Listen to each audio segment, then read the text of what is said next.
Hi guys, this is a follow-on to the previous video about how to get this fender to fit on this particular car.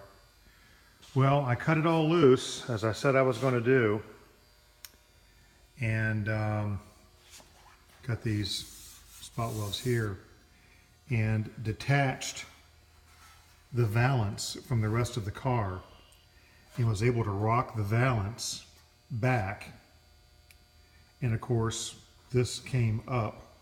I didn't raise the whole thing up.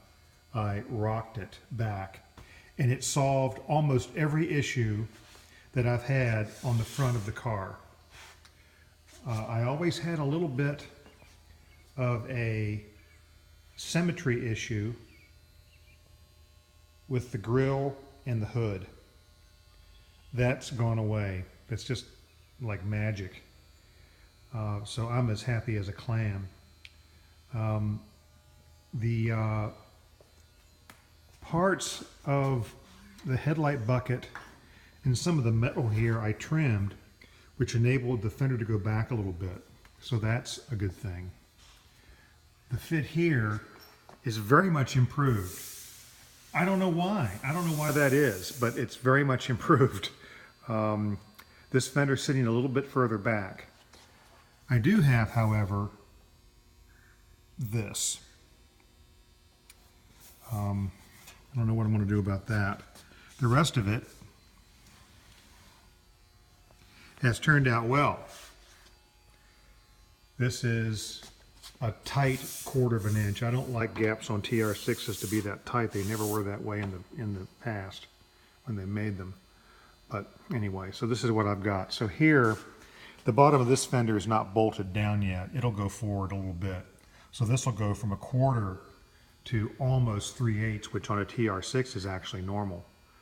To not have exactly right gaps. I'm not even going to idealize that and fix it. I'll just, if I get 1/4 of an inch down here, and if this stays where it is, I'm going to be happy. I'm not even going to bother with it.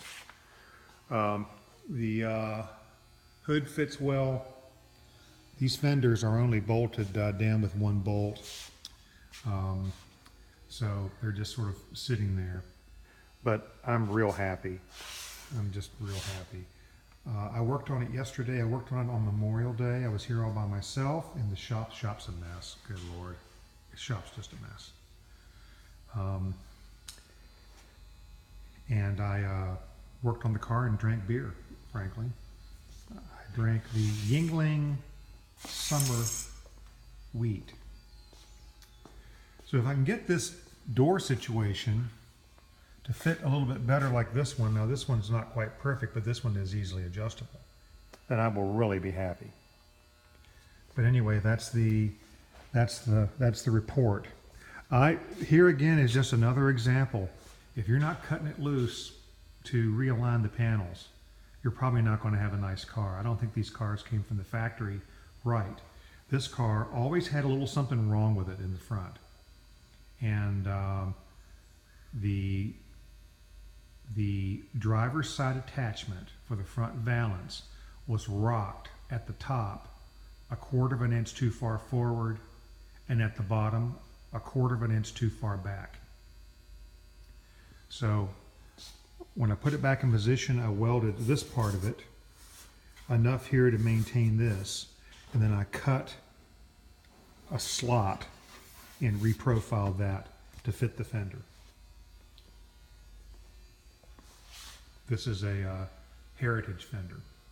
One other thing you might want to be aware of, you guys are working on these cars, I don't know if you can see this or not, but there is a metal brace in the back of the fender, and it touches the top of the sill. So I'm going to have to take this off and make a trim there. Oftentimes guys will fight trying to get their fender to fit, when in fact there's metal to metal contact. As a matter of fact, what you're seeing right there is the structure of the fender sitting on top of the top of the outer sill.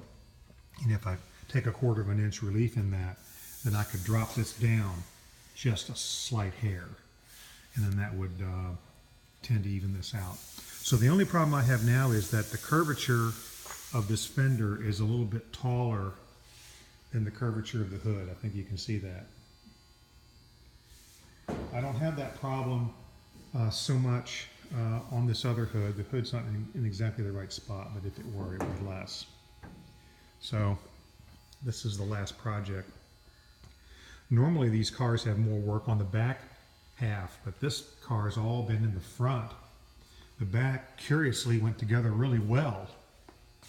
I don't know what the deal is there.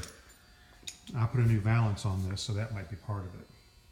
But anyway, so that's the report. I'm real happy. Real happy. Time to clean the shop up.